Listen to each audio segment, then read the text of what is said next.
The story begins in Tokyo, where a student named Shun Takahata feels bored with life. Although intelligent, he finds everything meaningless and secretly wishes for something exciting to happen. One day during class, while the teacher writes on the board, his head suddenly explodes. In his place appears a large Daruma doll, announcing the beginning of a deadly game. The students are terrified. The rules quickly become clear. When Daruma faces them, they must not move. Anyone caught moving has their head explode instantly, releasing red marbles from their body. Some students panic and attempt to escape. The door is locked, and 2 of them are killed instantly when Daruma turns toward them. Fear spreads across the room. A classmate named Sate tries to calm everyone, saying he knows this children's game. It is called Daruma-san Jie Karanda. To end it, someone must press the button hidden on the doll's back. One boy makes a desperate run for the button, but Daruma speeds up its chant, turns quickly, and kills him. The remaining students then notice a timer on the doll's back. They have only 1 minute before time runs out. More students attempt to reach the button, but slip on the red marbles covering the floor and are eliminated. In the chaos, only Shun and Sate remain. With seconds left, Sate crouches down and tells Shun to jump from his back. Shun leaps forward, reaching the button and pressing it just before time expires. Daruma announces that the game is over. Shun and Sate celebrate, believing they survived. But suddenly, Sate's head explodes. Daruma explains that only the person who presses the button is the true winner. Shun is left as the sole survivor of his class. The doll then declares cryptically that Shun is the mouse and the cat is coming. Moments later, the classroom door opens. Shun's childhood friend Ichika enters, horrified by what she sees. She explains she also faced the Daruma game in her own class. When she pressed the button, all of her classmates were killed. Shun realizes the same thing happened to him. They try to call the police, but there is no phone signal. Every exit in the school is sealed. Eventually, they find one open door leading to the gymnasium. As they step inside, it slams shut behind them. Inside, several other surviving students are gathered, some dressed in mouse costumes. Written on the floor are the instructions, "Give the bell to the cat." Suddenly, the floor splits open and a massive Maneki Nico statue rises into the gym. The cat immediately devours one student dressed as a mouse. The students panic and run. Ichika notices a bell rolling on the ground, while Shun sees a basketball hoop attached to the cat's collar. He realizes the goal is to throw the bell into the hoop to win. A basketball player attempts the shot, but the cat blocks it easily and hurls the ball back, killing him on impact. The cat continues attack, focusing only on those wearing mouse costumes. Shun warns the others to remove them, but once they do, the creature begins devouring anyone in sight. Ichika falls near the bell as the cat closes in. At the last second, Shun distracts it by putting on a costume. The cat chases him instead. While evading its attacks, Shun realizes he can understand the cat's voice through the costume. The creature complains that its back itches and begs to be scratched. Shun climbs onto its back and begins scratching. The cat calms down, enjoying the sensation. Soon Ichika and the other students join him, and together they manage to make the creature fall asleep. Shun takes the bell and prepares to throw it, but the others argue over who should make the shot, afraid that only the thrower will survive. Their shouting wakes the cat, which kills 2 of them instantly. With little time remaining, Shun creates a plan. He hides the bell inside a torn basketball and asks Ichika to help. They each approach the cat with a disguise ball. The cat blocks Ichika's throw, thinking hers is real. Shun then throws his, revealing the hidden bell, but it bounces off the rim and misses. At the last second, a violent student named Amaya leaps above the cat and dunks the bell through the hoop. The game ends. The cat reactivates briefly and declares the winners: Shun, Ichika, and Amaya. All others are excluded. Shun wonders what will happen to the remaining students. But before he can act, Amaya begins killing them with an iron bar, claiming that only the chosen deserve to survive. As he approaches Ichika, Shun blocks him. The cat then releases sleeping gas, and all 3 collapse unconscious. News of the strange events spreads across the world. Reporters announce that millions of students have disappeared, while enormous floating cubes appear above major cities. Authorities are powerless to enter them, and theories range from terrorist attacks to alien invasions. Inside one of these cubes, Shun regains consciousness. He finds himself with 3 other survivors: his former friend Takumi, an arrogant genius named Tara, and a timid girl named Tauka. All of them survive the Daruma and cat games at their schools. Shun notices that everyone in the room has surnames beginning with the letter T. He deduces that the cubes are grouping survivors alphabetically. Fear strikes him as he realizes Ichika, whose surname begins with a, might be trapped elsewhere with Amaya. The group tries the door, but it is locked. Tara activates a projection, showing global news coverage of the cubes and the disappearance of students. He declares that they can only wait for the next challenge. Soon, the door opens and 4 floating Kokeshi dolls enter. They explain the rules of the next game, Kagome Kagome. One participant will sit blindfolded in the center while the dolls circle and sing. When the song ends, the player must guess which doll stand behind them. A wrong answer results in death. Tara volunteers first, brimming with confidence. But when the singing stops, he hesitates and guesses incorrectly. A doll's eyes glow, and a beam strikes his forehead. The dolls take control of his body, forcing him to smash his head into the ground repeatedly until he dies. Next, Tauka is chosen. Terrified, she delays her answer past the 10-second limit. The dolls declare her disqualified, fire beams into her body, and tear her apart limb by limb. The dolls then turn to Takumi, but Shun insists on playing in her place. Blindfolded, he listens carefully as the dolls circle and chant. When they finish, one doll announces that his time is up. Shun immediately names that doll, revealing that in each round,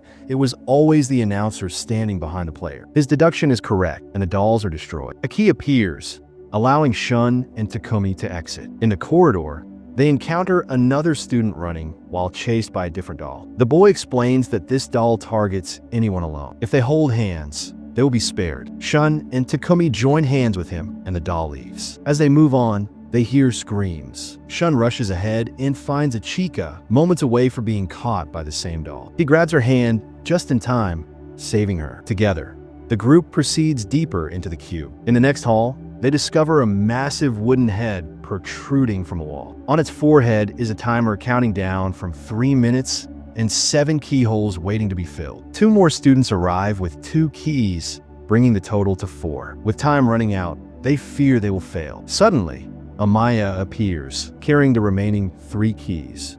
Another student accompanies him, but Amaya kills him immediately, saying he was only useful as a shield against the doll. The group is forced to accept Amaya. They insert all 7 keys, and the wooden head retracts into the wall, opening a tunnel. They pass through and arrive in a snow-covered field. The ground shakes, and a massive polar bear appears, performing tricks on a snowboard before dressing. The bear declares that it despises lies.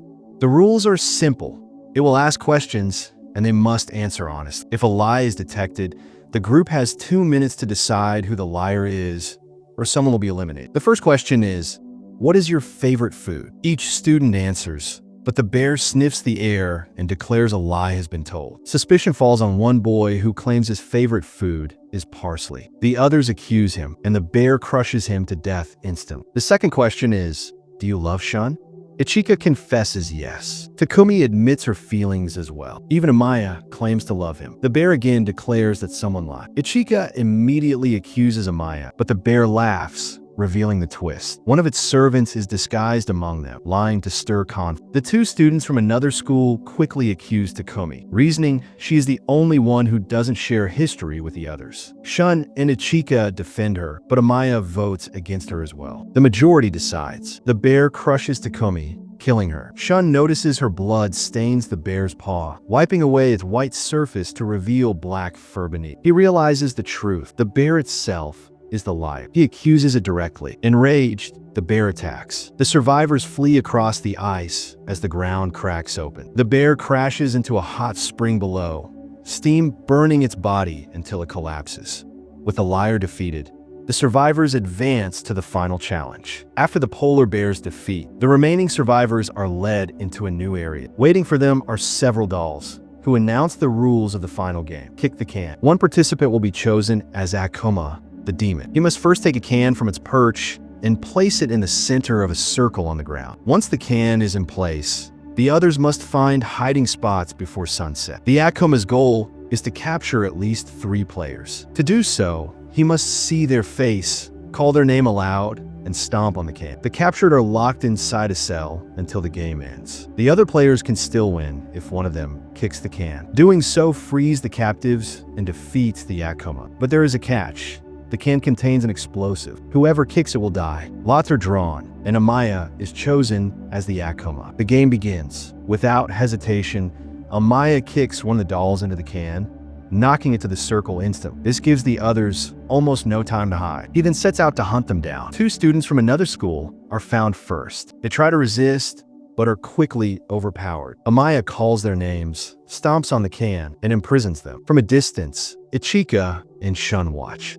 Amaya soon spots Ichika and charges after her. Knowing they cannot both escape, Ichika sacrifices herself by confronting him directly. He knocks her unconscious and captures her, placing her inside the cell. With 3 prisoners already secured, Amaya only needs Shun. He calls out to him, pretending to offer a deal. If Shun cooperates, they can both survive. Shun refuses to believe him. Searching the area, Shun discovers a suit of medieval armor. He puts it on, thinking it will protect him if he has to kick the can. But the armor is heavy, restricting his movement. Shun appears before Amaya, but quickly stumbles near the edge of the arena. Amaya removes his helmet, exposing his face.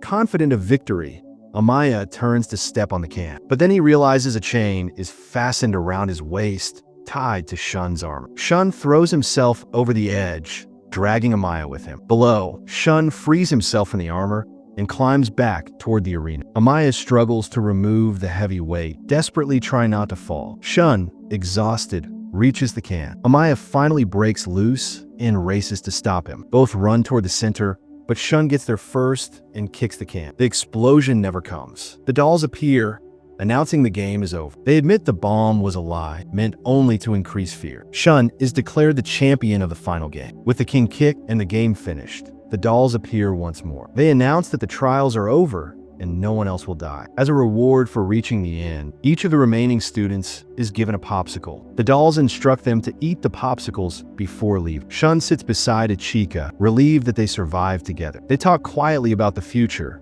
and Shun begins to imagine life after the games. When he finishes his popsicle, he notices writing on the stick. It reads, "You live." Smiling faintly, he shows it to Ichika, but Ichika lowers her head in tears. On her stick are the words, "You die." The dolls reveal the final rule. Every game so far tested intelligence, courage, and strength. But the last test is pure luck. Each stick carries a fate. Those marked to live will survive. Those marked to die will be eliminated. Amaya also holds a "You Live" stick. The other remaining students reveal "You Die." Their fate is sealed. One by one, beams of light shoot from the dolls, erasing the unlucky students, including Ichika. Shun watches in horror as she disappears before his eyes.